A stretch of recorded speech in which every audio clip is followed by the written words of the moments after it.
Halo adik-adik, jumpa lagi dengan saya Wilda Panjaitan pada tutorial KIS 1101 Kimia Dasar.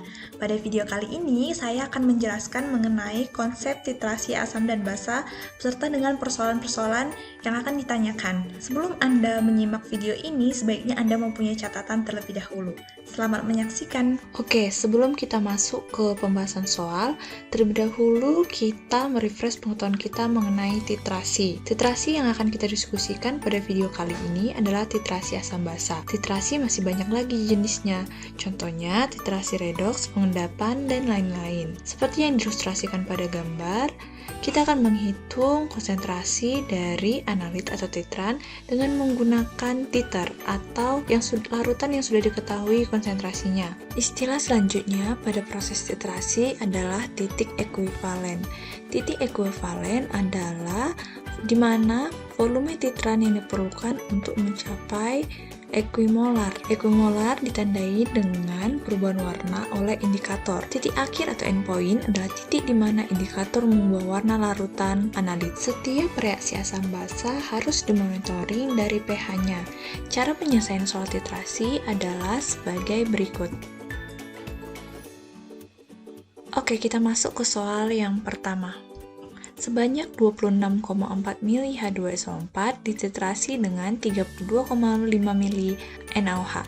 Yang ditanya, hitunglah konsentrasi dari H2SO4 tersebut. Sebelum kita mengerjakan soal berikut, kita tulis dulu terlebih dahulu reaksinya, kemudian kita setarakan. Kita lihat pada sebelah kanan bahwa jumlah Na sebanyak 2, sedangkan Na di sebelah kiri adalah 1. Maka kita tulis 2 di sebelah ini, kemudian kita cek jumlahannya. H di sebelah kiri ada sebanyak 4, sedangkan H di sebelah kanan ada sebanyak 2. Makanya kita tulis koefisiennya di depan, H2O adalah 2. Apakah reaksi tersebut sudah setara? Sudah. Selanjutnya, kita cari mol dari H2SO4 dari mol NaOH. Maka dari reaksi berikut kita logikakan bahwa ada sebanyak 32,5 mili NaOH dan 0,15 molar NaOH.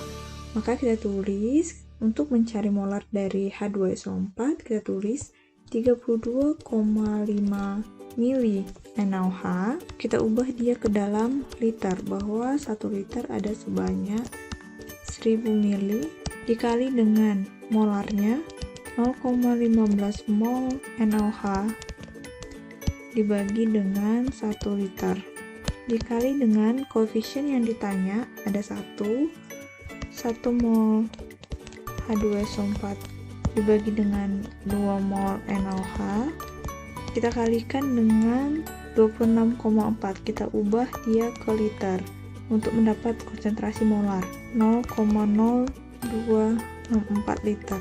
Maka kita peroleh satuannya adalah mol H2SO4 per liter. Maka jawabannya adalah 0,0923 molar H2SO4. Apakah ada cara lain selain cara ini? Ada. Kita logikakan memakai rumus M1V1 sama dengan M2V2.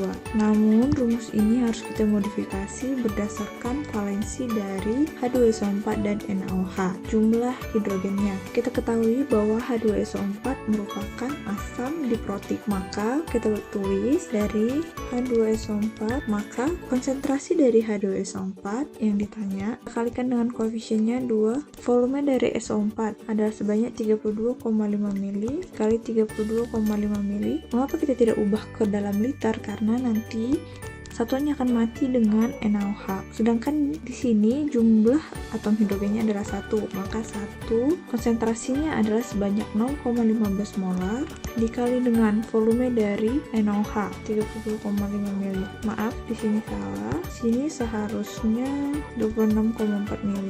Maka mati.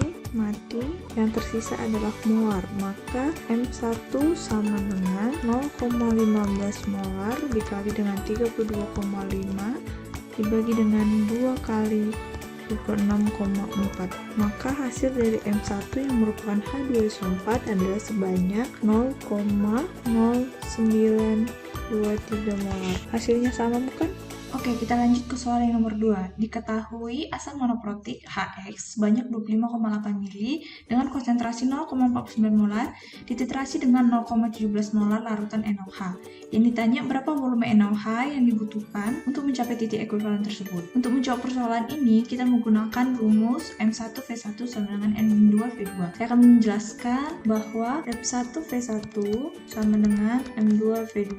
Karena dia adalah asam monoprotik, makanya di sini koefisiennya 1 dan untuk NaOH juga koefisiennya 1. Kita tuliskan bahwa konsentrasi dari HX adalah 0,49 molar dan milinya sebanyak 25,8 mili. Kita tidak usah mengubahnya ke dalam liter. Sama dengan untuk NaOH ada konsentrasinya banyak 0,17 molar. Yang ditanya adalah volumenya. Maka V2 sama dengan, ini kita matikan molar ke molar, maka V2 diperoleh adalah 74,36 mili. Maka kita butuh 74,36 mili NaOH untuk menetralisir dari asam monoprotik.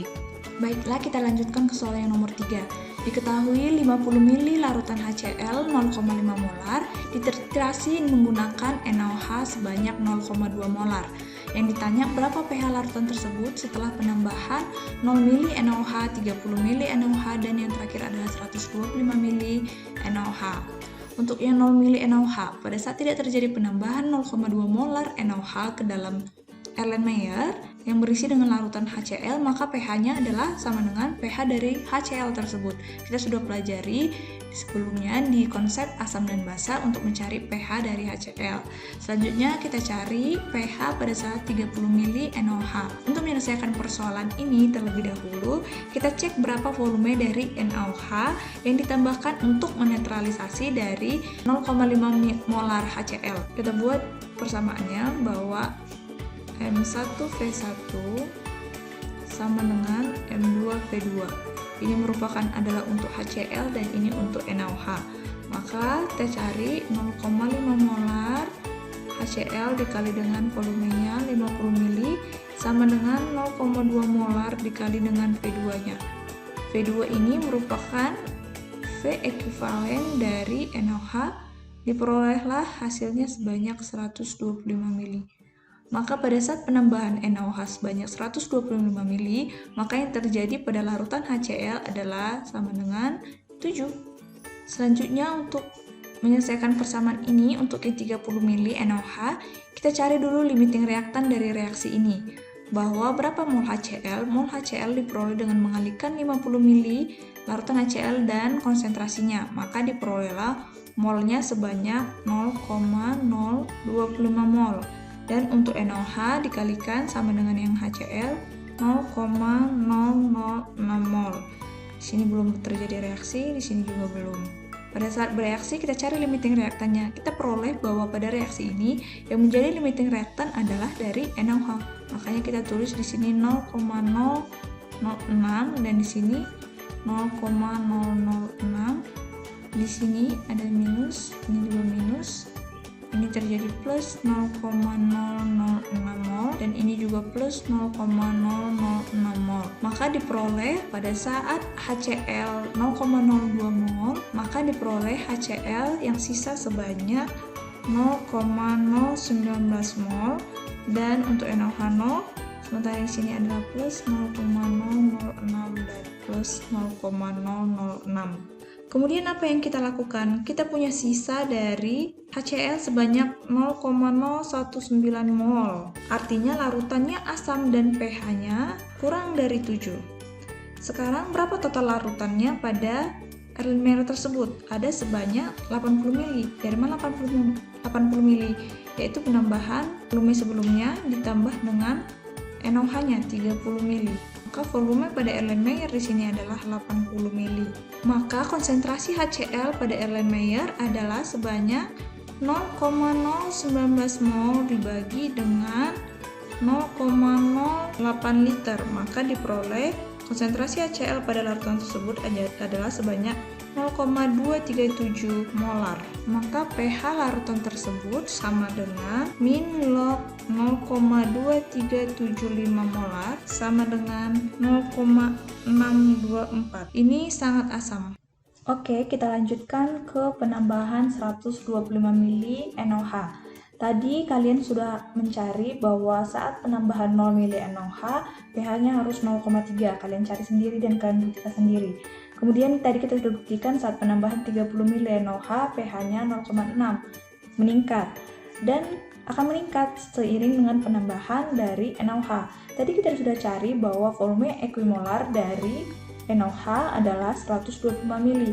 Maka pada saat penambahan 125 mili NaOH, pasti pH-nya sama dengan 7. Selanjutnya kita cari mol dari HCl dengan cara mol HCl sama dengan, kita ubah ke liter, 0,05 liter dikali dengan 0,5 molar, maka akan diperoleh N dari HCl sebanyak 0,025.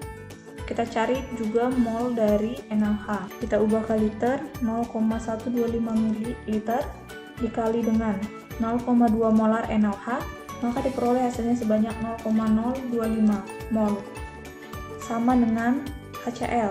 Kita tulis 0,025 mol dan 0,025 mol. Di sini belum terjadi reaksi. Maka pada saat bereaksi, minus 0,025 minus 0,025, di sini pasti plus, di sini juga plus, maka diperoleh sisanya 0, 0, dan ini plus, dan ini sama. Perlu kita ketahui, pada saat kita buat ke kalkulator, pasti tidak ada minus log 0. Maka kita perlu ingat juga bahwa 0 bukan berarti di larutan tersebut tidak ada, masih ada H2O, air. Dan air akan terionisasi menjadi H2O akan terionisasi menjadi H+ dan OH-. Maka kita lihat konstanta air adalah perkalian dari konsentrasi H+ dan konsentrasi OH-. Di sini kita lihat konsentrasi H+ dan sama dengan konsentrasi OH-. Maka ini pasti X kuadrat dan sama dengan kalau air 1 kali 10 pangkat minus 14. Maka X kita peroleh sama dengan akar dari 10 pangkat minus 14 sama dengan 10 pangkat minus 7. Maka konsentrasi dari X atau H3O+ di dalam larutan tersebut adalah pH sama dengan minus log 10 pangkat minus 7. Maka pH-nya sama dengan 7. Terbukti pada saat penambahan 125 mili NaOH, pH larutan tersebut adalah 7. Oke, tadi saya sudah membahas bagaimana menghitung pH setelah penambahan 0 mili NaOH, 30 mili, dan 125 mili NaOH. Sekarang yang ditanyakan adalah penambahan 200 mili NaOH. Kita ketahui pasti pH-nya meningkat. Dan secara logikanya apabila kita tambahkan dan bereaksi pada penambahan 200 mili NaOH, pasti pH-nya berasal dari NaOH-nya dan pH-nya pasti basa. Oleh karena itu, kalian harus cari limiting reactantnya, kalian kalikan mili larutannya dan HCl, konsentrasi HCl, kemudian akan kalian peroleh berapa mol sisa dari NaOH. Setelah itu, kalian cari berapa pH-nya dengan cara membagikannya dengan volumenya, sama dengan pada saat penambahan 30 mili. Selamat mengerjakan! Oke, selanjutnya kuis yang nomor 2. Diketahui 2 gram cuplikan NaOH yang dilarutkan ke dalam air, kemudian diambil 20 mili, kemudian dititrasi dengan HCl 0,1 molar. Diperoleh volumenya pada data sebagai berikut, yang ditanya kadar NaOH. Kita ilustrasikan persoalan tersebut menjadi seperti ini. Maka hal yang pertama kalian lakukan terlebih dahulu adalah rata-ratakan volume dari HCl. Kemudian hitung konsentrasi NaOH menggunakan rumus V1M1 sama dengan V2M2. Setelah dapat konsentrasi dari NaOH, kemudian kalian cari massa zat terlarut pada saat titrasi menggunakan rumus molar. Molar sama dengan gram per mr kali 1000 per volume.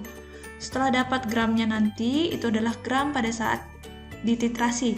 Maka kalian bagikan kadar NaOH-nya dengan massa sampel tersebut 2 gram, maka diperoleh kadar dari NaOH tersebut.